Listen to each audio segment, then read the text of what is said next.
Cemitério da Consolação.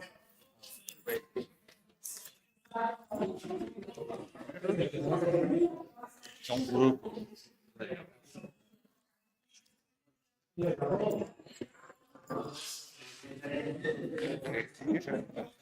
Essa ela vai costurando. Essa ela vai costurando aí.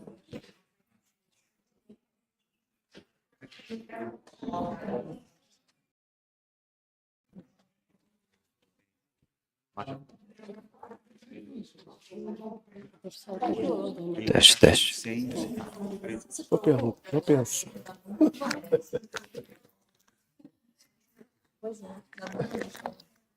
Muito boa noite, pessoal. Todos bem? Alguém pela primeira vez aqui? Então, se presente para nós, por favor.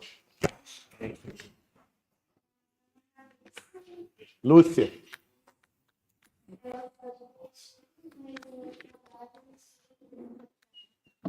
Seja bem-vinda, Lúcia. Nós vamos, então, iniciar nossas atividades de hoje, pedindo ao João Pedro que faça a oração inicial em nome de todos nós.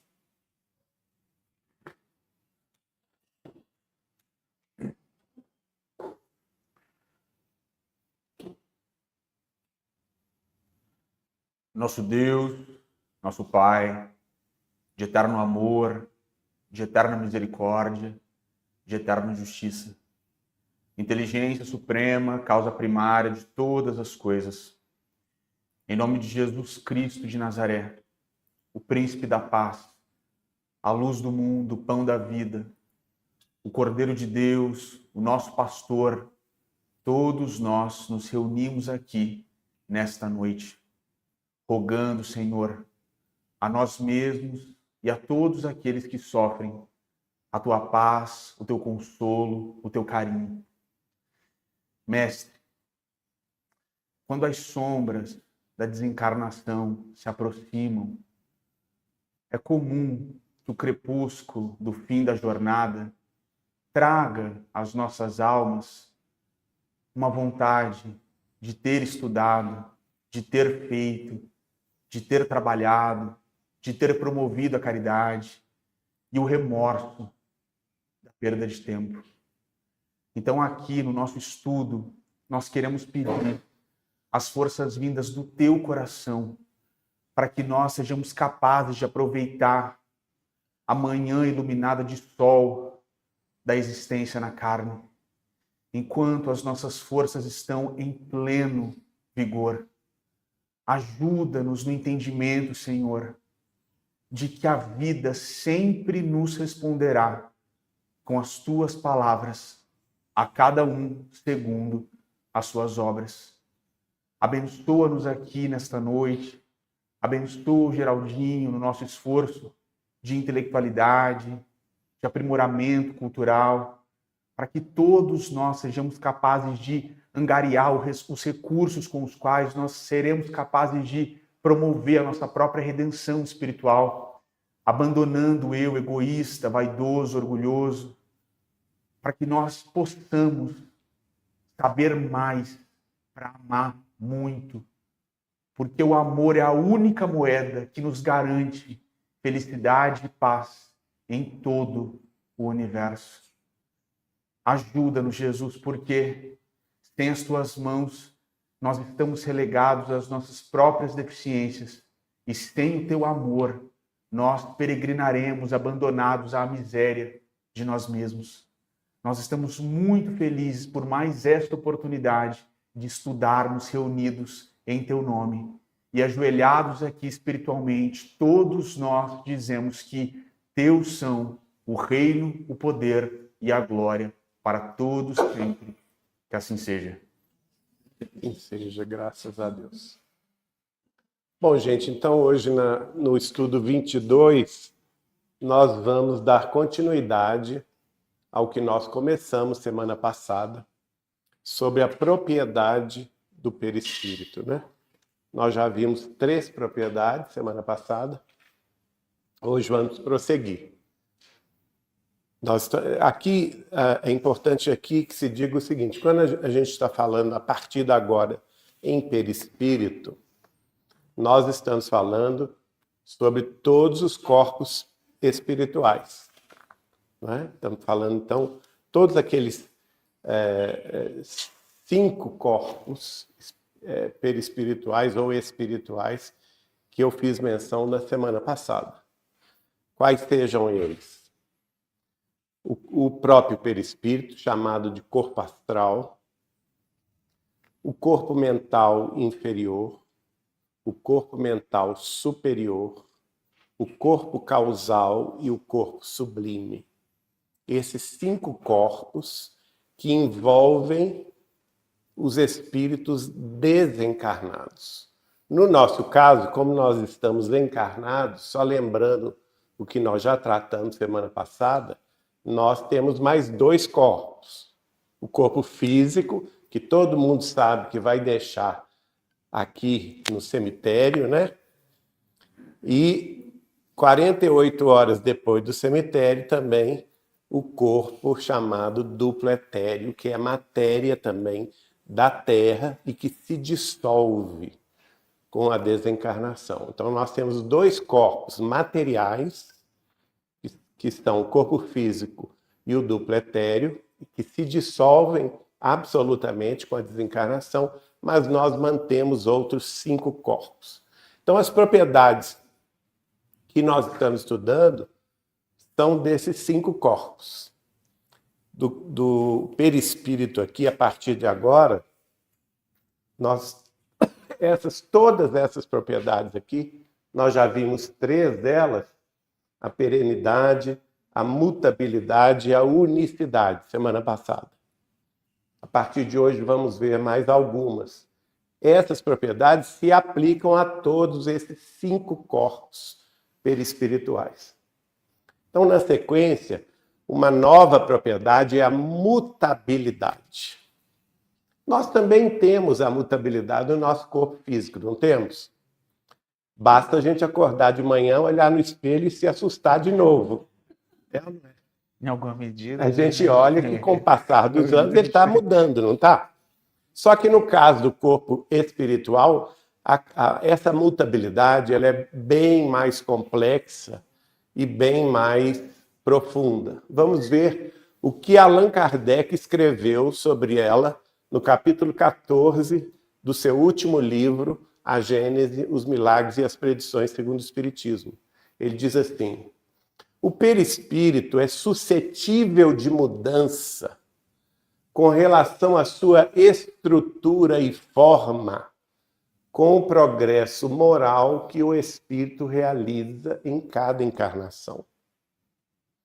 Então vejam bem, esses 5 corpos, que a gente vai a partir de agora chamar de perispírito, eles são suscetíveis de mudança em relação à sua estrutura e forma. O que já começa a diferir, por exemplo, desse envelhecimento do corpo físico, que a gente envelhece, mas a forma permanece a mesma, a estrutura corporal permanece a mesma, com poucas variações, né? No caso do perispírito, essa estrutura e forma vão depender do quê? Da evolução ou do progresso moral do espírito, da última encarnação desse espírito. Então, isso é muito importante. Lá no livro de Leon Denis, ele vai dizer: não é imutável, o perispírito não é imutável, depura-se e se enobrece com a alma. Mesma coisa que diz Kardec, né? Está diretamente relacionado ao progresso moral. Quanto mais progresso moral, mais belo, mais sutil, mais luminoso é o perispírito. Quanto menos progresso moral, mais deformado, mais falto ou baldo de luz Opaco, né? assim. Mais opaco, podendo, inclusive, variar na forma. Alguns espíritos que entram no campo dos crimes, dos vícios e das guerras, podem, por exemplo, ser fascinados a tal ponto de perder a forma humana. A gente vai chegar lá. Então, segue-se através das suas inumeráveis reencarnações, torna-se cada vez mais diáfano e brilhante. Quer dizer, quanto mais encarnações o espírito humano tem, mais progresso ele adquire. Quanto mais progresso ele adquire, se o progresso não se restringe à parte cultural, que é mais fácil da gente progredir, né? É muito mais fácil você progredir no conhecimento, na sabedoria, no estudo, do que na parte moral. Mas o que vai diferenciar aqui vai ser a parte moral. Quanto mais progresso moral o espírito consegue ter para si, amealhar para si, mais diáfano. O que é diáfano? Mais quase Etéreo, transparente, mais etéreo. mais etéreo, Mais sutil. mais sutil, mais Rarefeito, rarefeito. Veja como que está tudo na nossa cabeça. A gente já sabe que a gente já foi para o mundo espiritual inúmeras vezes. Está tudo na nossa cabeça, né? E por isso que a gente já tem essas intuições. Ele torna-se mais diáfano e quanto mais amor, mais brilhante, tá? Então, ainda no livro Depois da Morte, terceira parte, item 21, do Leon Denis, para quem não sabe, gente, Leon Denis é o maior filósofo espírita da história do espiritismo. Ele conheceu Kardec, quando Kardec já estava idoso, ele era um jovem rapaz em Paris, quando ele conhece Kardec. Quando Kardec desencarna, ele vai ter um relacionamento muito próximo da viúva de Kardec, de Gabriel Delane, e mais tarde ele vai levar o espiritismo para o mundo, não é? Apesar dele residir-se na cidade de Bordeaux, ele acaba realizando vários congressos internacionais de espiritismo no início do século XX. E ele desencarna em 1927. Olha que curioso isso. 1927, Leon Denis, que havia recebido de Kardec o bastão, né, da doutrina dos espíritos, entrega esse bastão em 1927 para quem? Para Chico Xavier. Em 1927, o próprio Kardec, reencarnado em Pedro Leopoldo, começa a sua tarefa. E logo em 1927, Chico Xavier recebe uma mensagem de Leon Denis, que está inédita, até hoje está na nossa posse, e que vai ser programada para ser revelada em breve com o trabalho do João Pedro. Então, uma única mensagem, são 18 páginas sabe a datilografia mais menorzinha, mais pequenina, a fonte. E ele fala exclusivamente de filosofia espírita, através de Chico Xavier, que tinha 17 anos de idade. Olha que maravilha. Né? Então, por isso que a gente destaca sempre as obras de Leon Denis. Quem não conhece, a obra basilar de Leon Denis chama-se O Problema do Destino e da Dor. Né? Sim, é fenomenal.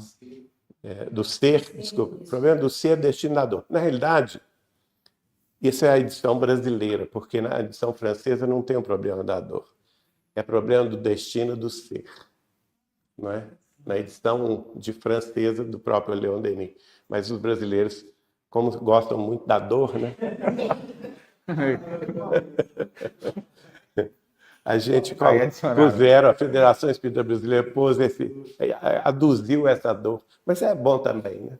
Para a gente aprender. Mas nesse outro livro aqui, que chama-se Depois da Morte, que a gente pode dizer que é é um livro que antecede a obra de André Luiz, porque ele vai falar sobre o trânsito da morte. Então, quem nunca leu, vale muito a pena. E aqui ele vai falar sobre a mutabilidade do perispírito, dizendo o seguinte: quanto mais elevado é o espírito, tanto mais sutil, leve e brilhante é o perispírito. Tanto mais isento de paixões e moderado em seus apetites ou desejos é o corpo. Olha que interessante a associação que ele faz aqui. Muito. Ele fala primeiro de uma parte moral, quanto mais elevado o espírito, né?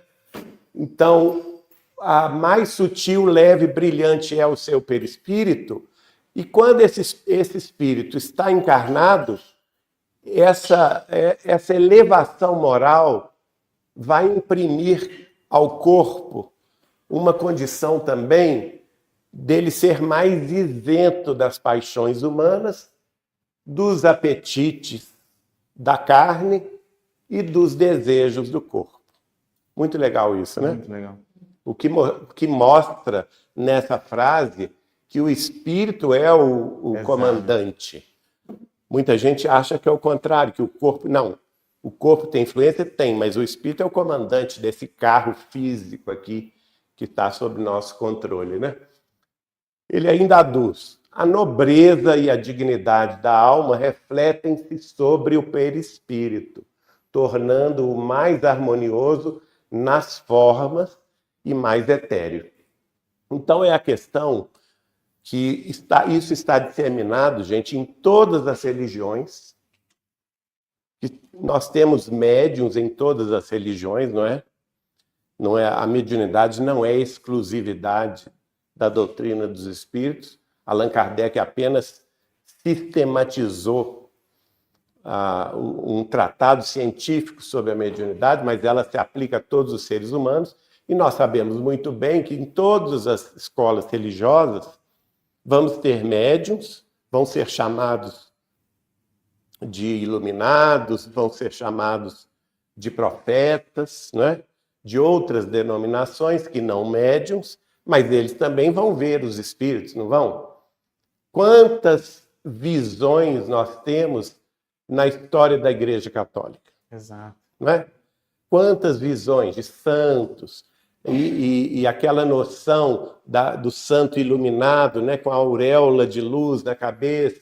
Olha a Divina Comédia. Né? A Divina Comédia de Dante Alighieri, um grande escritor da Itália, né?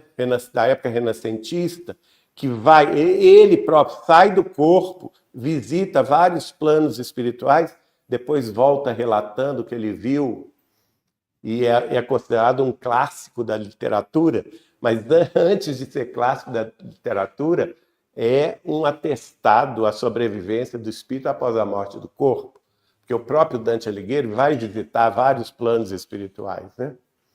Então, a questão das...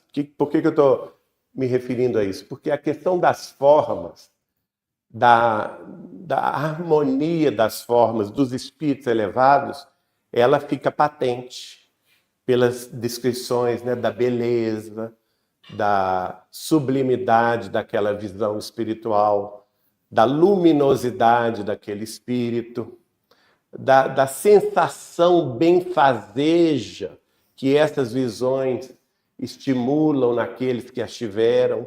Agora, o reverso da medalha também ocorre, não é? Quanto pior é a visão, em outras religiões, é o demônio e não sei mais o quê, né? É o capeta, desconjura, e a pessoa treme de medo. Basta ver um filme de terror, que eu não recomendo a ninguém, diga-se de passagem, não é? Mas quem gosta vai estar ali vendo o quê? Vendo seres do mundo espiritual inferior.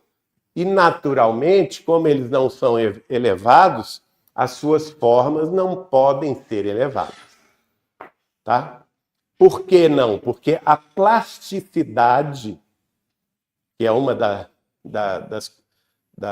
dos atributos do perispírito, a plasticidade do perispírito é imediata.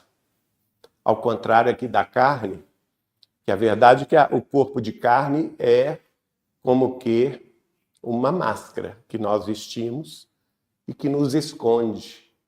A gente não sabe o pensamento de ninguém, sabe? Sem conhecer. Claro que você conhecendo, você vai saber. Mas sem conhecer, olhando a pessoa na rua, você vai saber? Não. Você vai conhecer o sentimento das pessoas, o coração das pessoas, simplesmente de vê-las? Também não. Tem um velho ditado, né? Para você conhecer a pessoa, tem que comer um saco de sal com ela. Né? Conviver muito tempo e tal.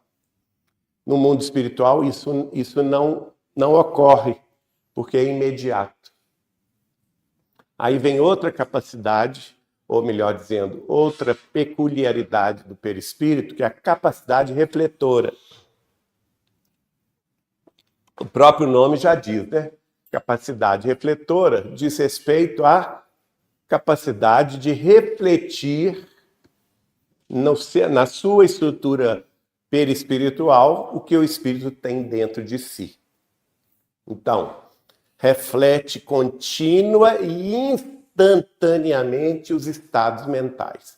Por isso que, gente, ao desencarnarmos, todos nós somos livros abertos. Exatamente. Aos espíritos desencarnados. Não tem como a gente se esconder com máscaras, não é? Porque nós instantaneamente e continuamente vamos refletir no nosso corpo perispiritual os nossos estados mentais. 2 tipos de efeitos para essa capacidade refletora. Gera na aura, o que é a aura? Aquela parte mais externa, né, dos corpos, a sua imagem, formas, pensamento, quer dizer, a pessoa pensa. Nós já estudamos aqui que o pensamento é o quê? Força-mento eletromagnética. A pessoa pensa, o desencarnado pensa, plasma imediatamente. Depois a gente vai estudar um trabalho que nós temos sobre as revelações do espírito de Neio Lúcio, através de Chico Xavier, lá na Fazenda Modelo, no culto do Evangelho do Lar da família Joviano, em que durante 18 anos consecutivos o Chico Xavier participava do culto do Evangelho da família do seu chefe, dentro da fazenda, e psicografava. E lá o Neio Lúcio, que era, em última encarnação, o professor Arthur Joviano, pai do Dr. Rômulo Joviano, vai acompanhando a família e dando instruções espirituais, tanto no sentido particular da família, quanto no sentido profissional da Fazenda Modelo, quanto no sentido espiritual das tarefas que eles desenvolviam no Centro Espírita Luiz Gonzaga de Pedro Leopoldo, uma vez que o Dr. Rômulo era o presidente do centro e o Chico era o médium principal do centro. E é muito curioso porque o Dr. Rômulo se responsabiliza por coordenar a tarefa do passe. Então, o Neio Lúcio vai contando para ele as conquistas que ele vai tendo. Mas em determinado momento, ele faz uma revelação que para mim foi um choque. Ele fala o seguinte: gente, vocês não têm ideia da dificuldade que é para nós, espíritos desencarnados, receber os nossos irmãos que vêm tomar o passe aqui.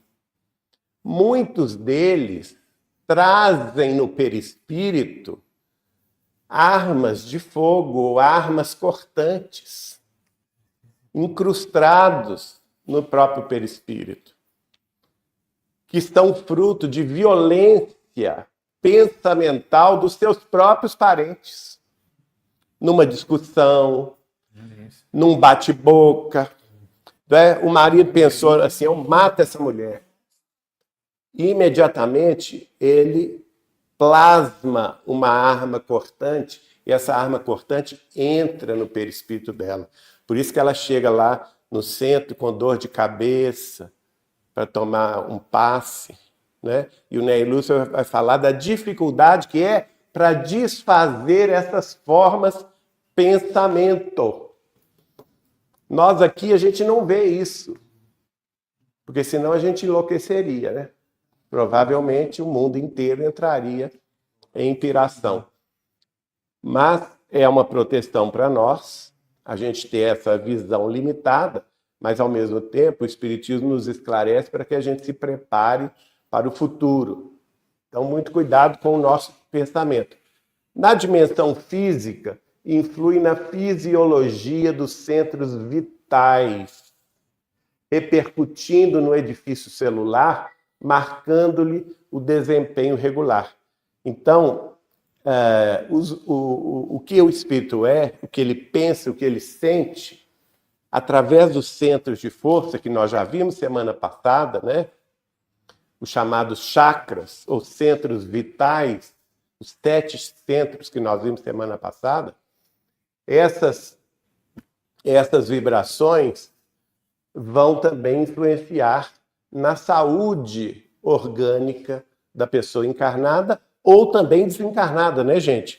Porque nós temos que lembrar que o desencarnado tem 5 corpos. Ele também se utiliza da matéria para com ela se comunicar, se expressar e também se relacionar nos planos da vida espiritual.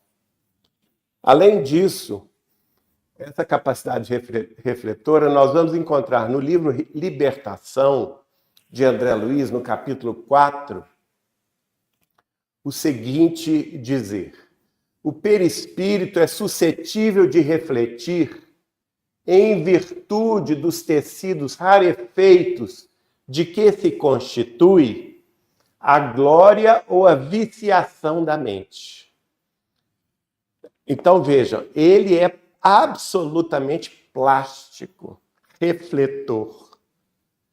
Ele pode tanto refletir a glória de uma mente iluminada, quanto a viciação de uma mente em desequilíbrio. Portanto, é por essa razão que nós temos vários planos espirituais a partir da nossa desencarnação, que também são 7. Se nós considerarmos a crosta terrestre como um plano espiritual de vida, que todos nós somos espíritos, não é? Então, a crosta terrestre, onde nós estamos pisando aqui, é o nosso plano espiritual. Além desse plano espiritual, nós temos outros 5. 2 para baixo, que é a sombra e a treva. 1 para cima, que é mais imediato, que é o chamado umbral. Então, só aí temos 4. E temos 3 superiores, que é o plano das ciências e das artes, que eu citei semana passada, o plano dos reais servidores de Nosso Senhor Jesus Cristo e o plano dos ministros de Jesus, só das almas puras, né? Então, André Luiz vai prosseguir. Por isso, a atividade mental nos marca o perispírito, identificando nossa real posição evolutiva. É muito curioso ele falar isso, porque a atividade mental diz respeito também a aquisições de cultura, de conhecimento, de estudo, não é? E também ela reflete o quê? O nosso sentimento. Nós já estudamos que o pensamento ou atividade mental é fruto dos nossos sentimentos que, por sua vez, reagem às nossas emoções profundas. Então, nós estamos falando aqui não somente da atividade mental no sentido intelectual, mas aqui como um todo, que aqui vai refletir também o sentimento da criatura. Agora é o livro Entre a Terra e o Céu. No capítulo 20, André Luiz diz assim: tudo é trabalho da mente no espaço e no tempo, a valer-se de milhares de formas, a fim de purificar-se e santificar-se para a glória divina. Então, tudo o que nos é proposto na vida terrestre é um exercício ou é uma matrícula em alguma escola que nós precisamos aprender com ela, não é? Nos matricular nela e aprender com ela. Então, dentro desse capítulo, nós vamos ver aqui, tudo é trabalho. O que é trabalho? Trabalho no Livro dos Espíritos é o quê? Pergunta? Não lembro o número? Eu também não. Então, mas é só ir no Google aí. O que é trabalho? Alguém sabe a resposta? Toda ocupação útil. Não. Toda ocupação útil é trabalho. Não é? Então, toda ocupação útil. Então, não é o trabalho da consideração terrestre. Toda ocupação útil é trabalho. Então, tudo é trabalho na mente, no espaço e no tempo.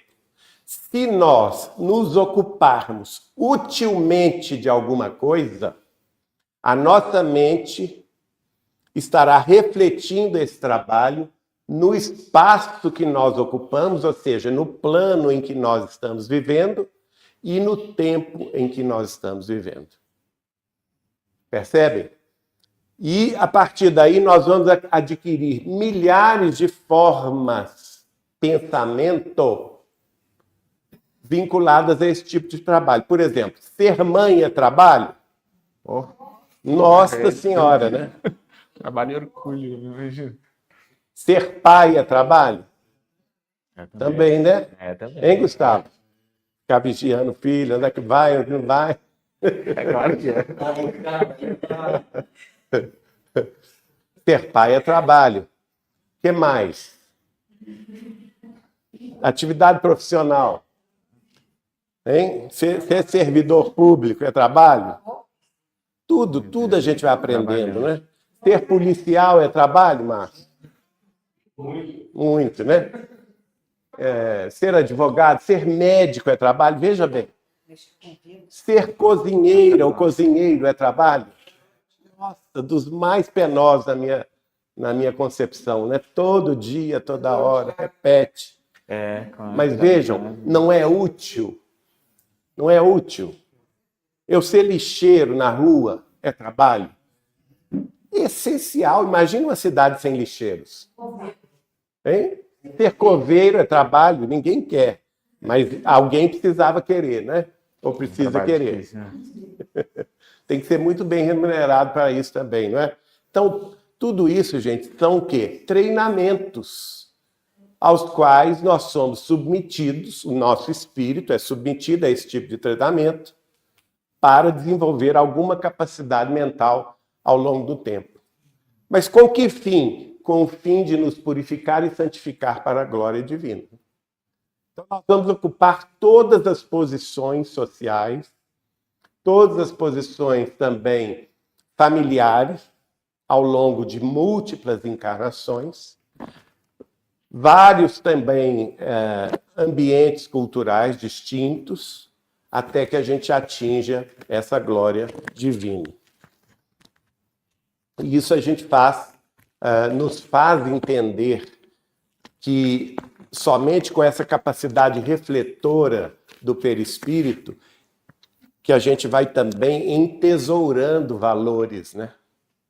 Porque se ela é um local em que as nossas expressões vão se materializar espiritualmente, é como se a gente pensasse assim, existe esse corpo causal que André Luiz vai revelar num dos seus livros, um dos seus últimos livros, que é o corpo que guarda todas as aquisições e todos os deméritos de cada um de nós. É como se ele fosse um cofre, guardando tudo que é precioso para nós e tudo aquilo que nós também falimos. Geraldo, me veio uma pergunta aqui, boba. Pois não. Peraí, fala no Tenho microfone. aqui. É uma pergunta boba, mas você falou de forma pensamento. Nós somos tocados e tocamos os outros o tempo todo com as formas de pensamento que criamos. Então, a ocupação inútil vai gerar formas, Inutilidade. pensamento, Inútil. e todos serão... A pergunta é boa, tá? Mas é porque eu estou aqui raciocinando e não estou conseguindo encontrar. Eu vou ser tocada o tempo todo e vou tocar o outro, mesmo quando eu estiver Mesmo. movimentando uma forma, pensamento inútil. Inútil. Agora eu vou piorar isso. A ponto de Além de cristalizar, ser né? inútil, se a gente pensa criminosamente, É aí, meu filho. percebe? Que além da inutilidade, nós também podemos piorar muito a nossa expressão espiritual e a expressão espiritual daqueles que comungam conosco.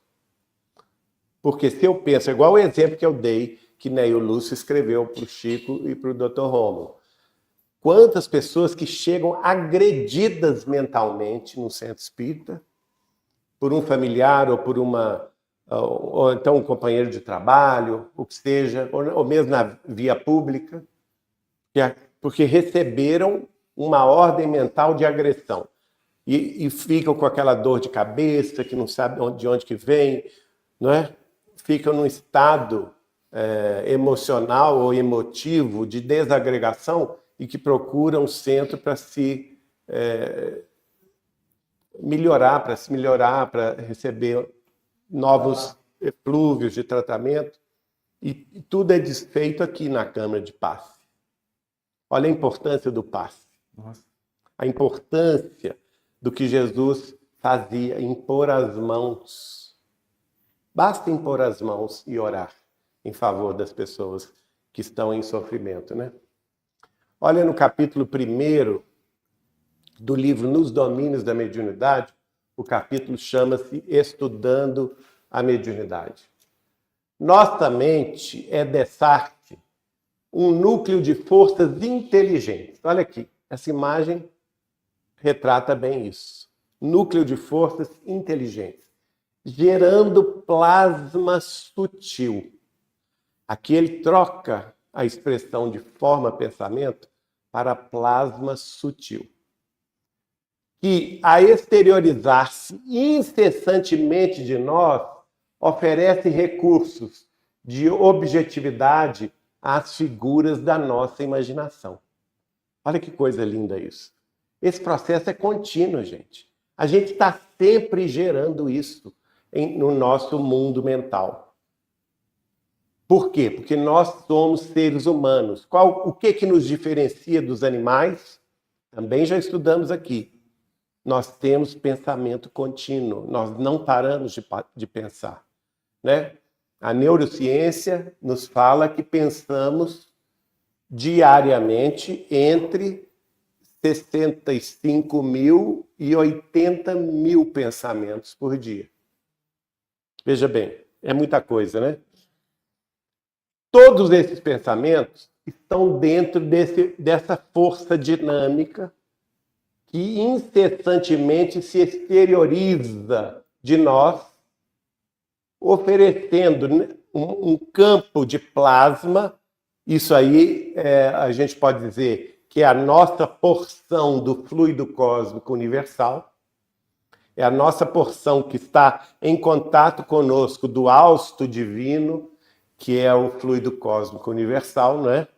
E atuamos, nós reagimos nesse plasma divino com o nosso olhar. Então, esse plasma sutil que está em torno de nós, que é material, ele é colapsado a partir do nosso olhar, a partir da nossa visão de mundo. E aí, nós oferecemos recursos de objetividade às figuras de nossa imaginação. Veja como isso é pessoal e intransferível. O mundo mental é individual e intransferível, sob o comando de nossos próprios desígnios. Nós é que imprimimos direção a esse carro mental que nos está associado. Então ele completa dizendo: a ideia é um ser organizado pelo nosso espírito. Olha que interessante, que ele está dissociando nós, que somos espíritos imortais, das nossas ideias E do pensamento, né? e do nosso pensamento. Ou seja, Isso é aí interessante, é. dá para entender o mecanismo pelo qual nós criamos formas, pensamentos, através de quê? Das nossas ideias. Então, as nossas ideias também são nossos filhos. Percebem? Quando a gente tem uma ideia infeliz ou uma ideia feliz, elas são nossas filhas e nossos filhos. Por isso que Jesus, com a sua sabedoria infinita, vai virar para nós e dizer: vigiai e orai, para não cairdes em tentação. E num outro evangelista ainda coloca o olhai. Olhai, vigiai e orai, para não cairdes em tentação. Acho que mais, né? Quando ele coloca a orelha de volta Nossa. e diz, né? Quem com a espada fere. Quem com ferro fere, Com ferro. com ferro será ferido. Estou aqui pensando, na verdade, é exatamente o que você falou antes, em relação a como nós chegamos aqui para receber um passe, às vezes, uma dor de cabeça, né? Olha que interessante. Muito. Esse Tá lá. momento do evangelho é Muito. impressionante. Porque tudo, a partir do momento que você pensou, você criou uma ideia. Essa ideia é seu filho e sua filha. Que trabalheiro. Olha que trabalheiro, não? Gente, mas é. É por isso, por exemplo, que quando perguntava a Chico Xavier, Chico Xavier, você não casou? Não quis ter filhos? Ele respondia, não, eu tenho muitos filhos. Eu tenho 186 filhos, são meus livros. Produção intelectual, né? Claro. Né? A produção intelectual é uma produção de quê? De ideias, E da protogenese. da força. Aí é que está. Você pode sublimar todos os seus centros Exato. de força, todos os seus chakras. No caso da criatividade, qual que é o chakra responsável pela criatividade, ou o centro vital? É o centro genésico. Né? Quanto mais materializada é a criatura, ele vai usar o centro genésico para o sexo, para a sensualidade desenfreada. Quanto mais espiritualizada a criatura, como Chico Xavier, ele vai usar essa criatividade na produção de ideias, de filhos, Dos filhos. pelos livros. Perceberam? Então, olha só. A ideia é um ser organizado. Então, é um ser organizado, tem vida própria, por nosso espírito, a que o pensamento dá forma e ao qual a vontade imprime movimento e direção. Então, nosso pensamento dá forma. Assim não é um projeto? Quando um engenheiro vai trabalhar em algum projeto, quando uma arquiteta ou um arquiteto, uma decoradora ou decorador vão trabalhar num projeto, qual que é a primeira fase desse projeto? Não é a ideia? Só que essa ideia ficar na cabeça daquele que programa não sai do papel, né? Ela tem que ser materializada através do pensamento que vai dar forma a ela e da vontade que vai imprimir movimento e direção. E a pessoa, então, tem que fazer o quê? Arregaçar as mangas e trabalhar. Porque não basta você ficar dentro de casa tendo ideias maravilhosas e não fazendo nada, não executando nada, porque a ideia não se materializa. Nós temos que arregaçar as mangas e procurar a materialização dessas ideias. Do conjunto de nossas ideias resulta a nossa própria existência. Então, cada um de nós será reconhecido, quando desencarnar, pelo conjunto de ideias que nós tivermos lançado à vida. Esse é um balanço. O real balanço, a gente precisa de julgamento? Não. A gente não precisa de julgamento externo. A gente mesmo vai ver o conjunto das ideias que arremessamos de fora de nós para o mundo. E teremos, então, o balanço da nossa própria existência. Prosseguindo na capacidade refletora, eu vou pedir que o João Pedro leia para mim. Deixa eu ver se tem aqui esse livro. Esse livro. Acho que tem. que é muito bonito e recomendo a todos. Aqui, achei. Sabia que estava aqui. Perispírito, Zalmiro Zimmermann. É coisa à toa para ler, viu, gente? Olha só. Leitura É básica. uma coisa à toa. Leitura básica. Mas é uma maravilha esse livro. É um estudo completo do nosso irmão lá do Rio Grande do Sul, que fez esse livro. Deixa eu ver, ele foi lançado em que ano? A primeira edição foi lançada no ano 2000, Olha, não é? 25 anos. Então já tem 25 anos, que no meu entender, o estudo mais completo sobre perispírito, viu, gente? Está aqui a figurinha. Ah, não, aqui não está. Aqui, ó. Figurinha, esse livro aqui. Então, recomendo a todos, quem quiser aprofundar. O autor é Zalmiro Zimmermann, lá de Porto Alegre. Vou pedir o João Pedro para ler para nós. Todo pensamento encontra imediata ressonância Na delicada. na delicada tessitura perispiritual, produzindo dois tipos de efeitos. Gera na aura a sua imagem, conhecida hoje como forma pensamento, variável de acordo com a carga emocional, inclusive sob o aspecto cromático, como demonstram técnicas e testemunhos incontestáveis, e também na dimensão física, influindo na fisiologia dos centros vitais. Repercute nos sistemas nervoso, endócrino, sanguíneo e demais vias de sustentação do edifício celular, marcando-lhe o desempenho regular ou não na economia vital. Interessante que aqui ele já toca uma outra propriedade do perispírito, a questão cromática. O que é isso? Cor. Não é?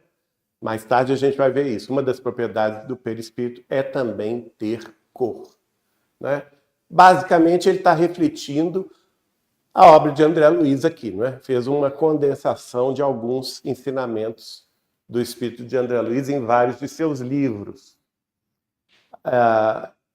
Ainda aduzindo que nos nossos centros vitais, no corpo, vai refletir no nosso sistema nervoso, no sistema endócrino, que é o sistema das glândulas, no sistema sanguíneo e nas demais vias de sustentação da nossa vida física, do nosso edifício celular. Epigenética pura, né? Genética. E por isso o nosso título é Epigenética e Espiritismo. Veja como que está associado uma coisa com a outra, né? A partir do conhecimento de que nós podemos influenciar a nossa vida domando a força do nosso pensamento e canalizando a nossa força pensamental para o que é útil, bom e verdadeiro, obviamente que isso vai impactar na nossa saúde mental, na nossa saúde espiritual e na nossa saúde física. Bom, o perispírito, no Livro dos Médiuns, capítulo 6, vai ter também o princípio de todas as manifestações espirituais. Então, ele é o veículo das manifestações que nós vamos chamar de mediunidade. Ele também, segundo o Zalmiro, é fator de contato e comunicação entre os mundos espiritual e físico. É a mesma coisa sob outra maneira de dizer. É instrumento tanto do comunicante quanto do médium. Então, quando há uma comunicação mediúnica, conhecida ou não, porque nós sabemos lá do mecanismo da mediunidade que 99,9% da humanidade pratica diariamente a mediunidade ignorada. A pessoa é médium, não sabe, pratica a mediunidade de forma ignorada, refletindo o pensamento dos outros em si mesma e, por sua vez, influenciando os outros com as suas formas de pensamento, né? Agora, na doutrina espírita, que é a única doutrina que sistematiza a mediunidade e que nos mostra que nós podemos utilizá-la de forma útil, agradável, boa e verdadeira, Então, nós podemos, sem dúvida nenhuma, entender que nenhuma mediunidade vai funcionar sem a intermediação perispirítica, tanto do espírito comunicante quanto do espírito do médium. Então, é raríssimo essa questão do espírito, por exemplo, pegar a mão do médium para escrever. Raríssimo. Mecânico, né? Só para vocês terem uma ideia, Chico Xavier me disse que durante a sua vida toda, esse fenômeno físico do espírito precisar pegar a mão dele para escrever só aconteceu 6 vezes. Mas totalmente mecânica, só 6 vezes. Só 6 vezes. Né?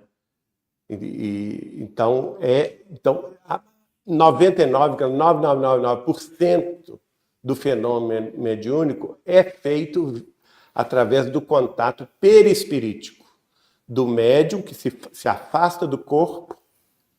Então, o perispírito do médium vai servir de contato e do espírito comunicante, que o perispírito dele vai se conjugar com o perispírito do médium para a consecução da comunicação. Aí outra questão que vai ser decorrente dessa plasticidade, desse efeito refletor, que é o quê? A densidade. A densidade, obviamente, é a massa volumar, a propriedade que determina a constituição molecular do perispírito. Então, sem entrar em detalhes, não está claro que quanto mais iluminado, quanto mais elevado moralmente é o espírito, a densidade vai ser menor? Não é tão óbvio isso, não é? E o contrário também, quanto mais ruim é a pessoa, quanto mais egoísta, quanto mais fechada em si mesma, quanto mais o espírito também não vai ser mais denso. Mais denso. Quem já não ouviu essa expressão entre as nossas famílias ou no contato aí em atividades públicas, né? Tanto no trabalho quanto na família? Nossa, não quero nem saber de fulana. Cheguei perto dela e o negócio está pesado. Energia densa. A coisa está pesada, não é? Energia pesada. Energia, nossa, energia de ciclano, Deus me livre. Está pesado, não é? Pesou o clima. Pesou o clima. A gente não tem isso no nosso conhecimento. Então vamos lá, me ajuda aqui, João Pedro. Eu tomo água. O perispírito, agente da alma, não deixa de ser matéria, ainda que de natureza quintessenciada. Como tal, apresenta uma certa densidade que se relaciona com o grau de evolução da alma. A densidade psicossômica varia, pois, de acordo com a evolução do espírito, ditando então seu peso e sua luminosidade. Então, a densidade do perispírito vai ser diretamente proporcional à sua evolução. Quanto mais evoluído, menos denso, mais diáfano, mais luminoso, mais agradável. Né? Quanto menos evoluído, mais denso, mais pesado, mais carregado. Aliás, a palavra que eu queria falar é essa. Nossa, fulano está carregado hoje. Não é verdade? A gente, ou não é verdade, gente? A gente sente, não sente? Então, é isso aí. Ponderabilidade. Aí a capacidade, claro, a gente pode tocar os espíritos desencarnados? Nós encarnados? Não. Via de regra, não, né? Com raríssimas exceções quando eles se materializam. Mas essas exceções são muito raras, né? Então, por quê? Para nós, o corpo espiritual, o perispírito, não é ponderável. Para nós. Mas para eles, entre eles, é totalmente ponderável. Totalmente. É por essa razão que muita gente desencarna e não sabe que desencarnou. Porque ela acha que ela ainda está viva na Terra, porque ela se toca. Mas acontece que ela está tocando o perispírito dela, não o corpo físico, né? Então, na dimensão espiritual, Cada organização perispirítica tem o seu peso específico, que varia de acordo com a sua identidade, ditada, sobretudo, pelo estado de moralidade do espírito. E isso vai ser verdade em todos os planos, mesmo nos planos mais evoluídos, mais diáfanos para nós, mas entre eles será ponderável. É muito interessante que a sobrinha do Dr. Eurípides Barçanufo, nossa querida Egorina Cunha, ela vai escrever um livro chamado Cidade no Além. Por quê? Ela saiu do corpo, ela foi até nosso lar, viu nosso lar e o espírito de Lúcio pediu que ela desenhasse a cidade nosso lar. E ela escondeu isso de todo mundo. Não queria mostrar para ninguém. Ela nos contou isso, nós rimos muito. Porque ela fez esses desenhos todos coloridos e tal, e ela tinha paraplegia, né? Vejam para vocês, para ela desenhar seria um esforço sobre-humano, né? Porque ela era paraplégica. E, no entanto, ela conseguiu fazer esses desenhos com muito custo, orientada pelo espírito de Lúcio, e guardou lá no alto do armário dela. Como se fosse aqui, lá naquele altinho ali, tá vendo? Naquele espaço ali, quase no teto. Ninguém da família dela sabia. Aí ela recebe a visita de Chico Xavier, lá em Sacramento. Uberaba e Sacramento é muito próximo. Oh, que beleza, minha nega. Foi tomar um lanche, ela ficou super feliz. Fizeram o culto do Evangelho, que ela fazia e se faz lá na escola Allan Kardec todos os dias, né? E antes do Chico ir embora, ele virou assim: não, minha nega, sabe o que eu vim fazer aqui? Eu vim visitar seu quarto. Ah, não, Chico, pelo amor de Deus, você não vai entrar no meu quarto. Porque ele está muito bagunçado, não vou fazer isso, não. E ele disse: não, eu faço questão. Eu não ligo para essas coisas, não. Você não viu o meu. E realmente o quarto dele também era uma bagunça. Então, com muito custo, ela deixou o Chico entrar. Aí ela puxou uma cadeira, ela sentou na cama e ficaram ali conversando. Que maravilha. E o Chico virou para ela e disse: ô, Igorina, eu estou aqui conversando, mas você sabe para que eu vim aqui? Eu disse: não, Chico, eu não sei. Sabe sim. O que que você tem guardado ali em cima do seu armário, escondido? Ai, pelo amor de Deus, Chico, não fala isso. Eu morro de vergonha. Eu disse: não, desce, eu quero ver. Não, ela conseguia se movimentar. Né? Ela andava. Não era tão alta igual aqui, né, querido? Mas ela conseguia. Tem um livro dela que chama-se A Força da Mente, que com a força da mente dela, ela conseguiu andar. Muito bom. Ela teve poliomielite na infância, né? E ficou paralítica das pernas para baixo. Mas ela se movimentava com muletas, depois ela conseguiu domar a própria doença, conseguiu inclusive andar. Só a mais velha que ela voltou para a cadeira de rodas, né? Então, aí mostrou o Chico e tudo, o Chico levou e falou assim: nós vamos fazer um livro. E ele recebeu um prefácio desse livro, ditado pelo André Luiz. O livro tem o prefácio de André Luiz por Chico Xavier. O que o André Luiz fala? Que está dentro disso aqui, ó. A nossa identidade ditada pelo estado de moralidade do espírito. Ele diz assim: não importa onde estejamos, em qualquer parte do universo, na vida física ou nos planos espirituais, onde quer que nós estejamos como espíritos eternos, sempre teremos chão firme para pisar com os pés. E o céu estrelado para nos convidar à ascensão espiritual. Né? Isso é lindo demais. Então, lindo isso, né? Muito lindo. Vejam lá o prefácio desse livro, que se chama Cidade no Além.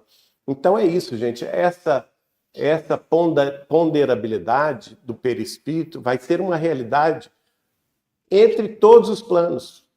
Mesmo para os planos mais evoluídos, mais diáfanos, mais luminosos, eles vão se sentir tão materiais entre si quanto nós nos sentimos aqui. Claro que para nós não, né? Porque são espíritos muito evoluídos. Aqui no livro Entre a Terra e o Céu, capítulo 20, André Luiz vai dizer: nossa posição mental determina o peso específico do nosso envoltório espiritual. E, consequentemente, o habitat que lhe compete. Mero problema de padrão vibratório. Então, veja bem, a questão nossa, o que será de mim depois da morte? Essa pergunta está mal colocada. Por quê? Você tem que se perguntar: o que é de mim? O que é de mim agora nessa vida? O que eu vivo aqui na Terra? Porque o que eu vivo aqui na Terra é o que eu vou viver no além. O que eu estou plantando aqui na Terra, a imagem que eu estou transferindo aos outros, será o ambiente que eu viverei mais além. Percebe? Esse habitat, que aqui significa o quê? Significa os diversos planos espirituais.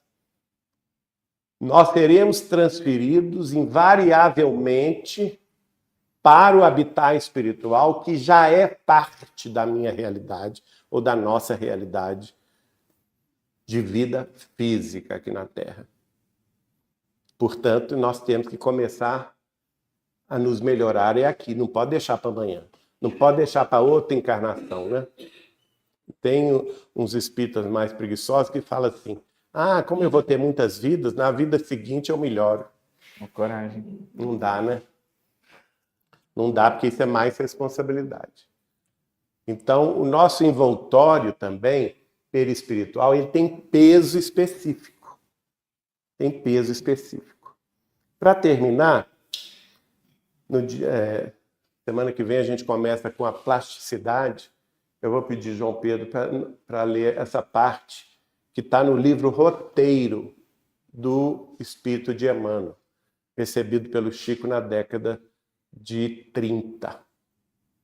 Anota Emmanuel que o perispírito obedece a leis da gravidade no plano em que se afina, significando que, embora possa parecer fisicamente imponderável, porque não é matéria densa, não deixa de apresentar um certo peso, variável em cada região ou esfera, visto que, de qualquer forma, sendo matéria, ainda que tênue, submete-se aos princípios gravitacionais imperantes no meio em que se situa e do qual se nutre. Então, sempre nós teremos essa ponderabilidade diante da nossa vida, né? Isso é bom, gente, para o nosso esclarecimento, porque é comum aqui na Terra a gente achar que o espírito desencarnado é uma fumacinha, né? Ou então um fantasminha da nossa concepção infantil da vida espiritual. Não, a vida espiritual ela é tão real e ponderável quanto a nossa vida.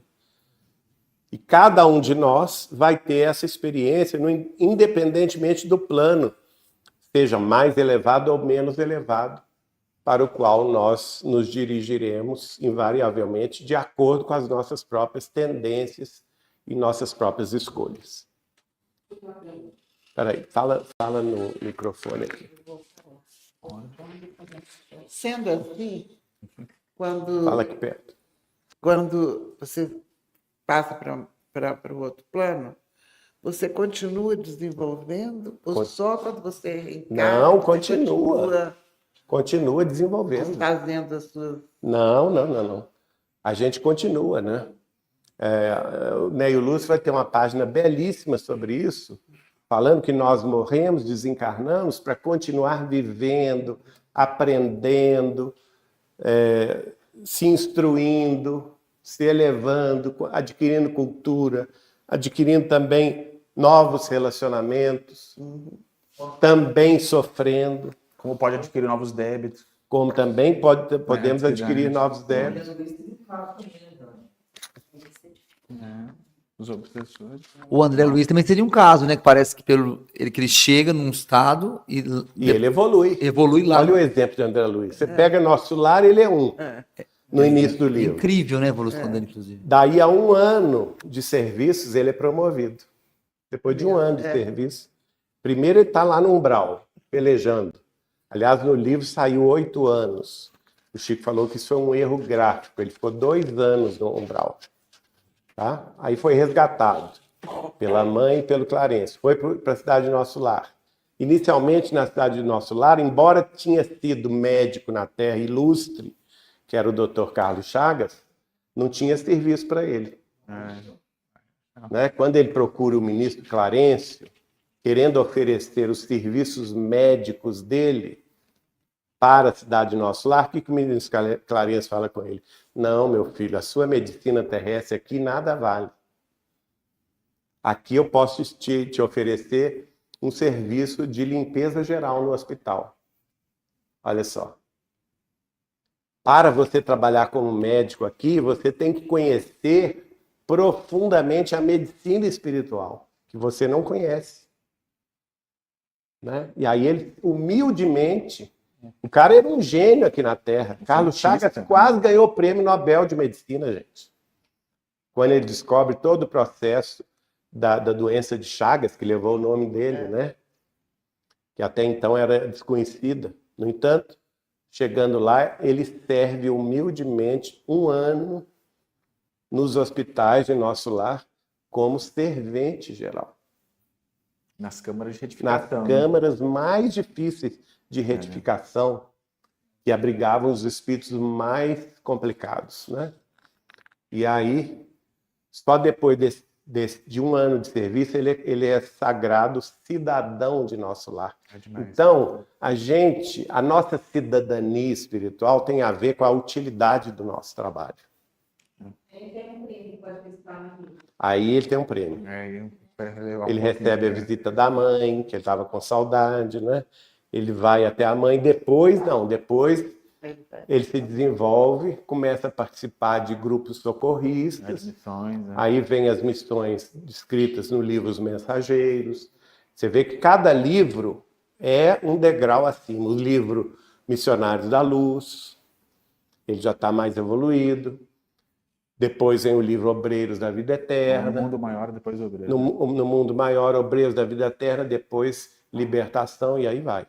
É muito Aí legal a quando obra ele dele. resgata, É muito legal. tudo isso vem com você. Essa bagagem. Vem a bagagem. Só que você esquece É. para você focalizar nessa vida aqui, não é? Chico Xavier dizia para nós que André Luiz voltaria na década de 20. Ele já deve estar tomando corpo agora. Aquele médium que o recebia desencarnou, né? Inclusive, o nosso grande amigo que desencarnou ano passado, lá da cidade de Tuiutaba, o Toninho Baduí, eu conversei com ele ano passado, em julho, ele desencarnou em setembro. E ele falou comigo assim, e o Chico dizia que o André Luiz continuaria escrevendo por ele, como de fato escreveu. Ele escreveu livros do André Luiz comentando toda a obra de Kardec. E ele estava justamente psicografando o que André Luiz estava comentando sobre a Gênese de Kardec, que era o último livro. Aí ele fala comigo, Geraldinho, André Luiz fala comigo que assim que ele terminar de escrever esse livro, eu vou desencarnar e ele vai encarnar. Ai, que legal, hein? E ele desencarnou em setembro, olha só. O Toninho Baduí. Eu até passei passou o filme o vídeo dele aí, aqui, foi emocionante, né? Foi. E, de fato, eu acho que ele já deve ter tomado corpo. Agora, você imagina, daqui 20 anos, será um rapaz brilhante, né? Um médico, né? Que vai trazer muita coisa boa para o nosso Brasil, se Deus quiser. Amém. Não é? Mais alguma questão? Podemos terminar? Então, eu vou pedir Naila para fazer a prece final, em nome de todos nós.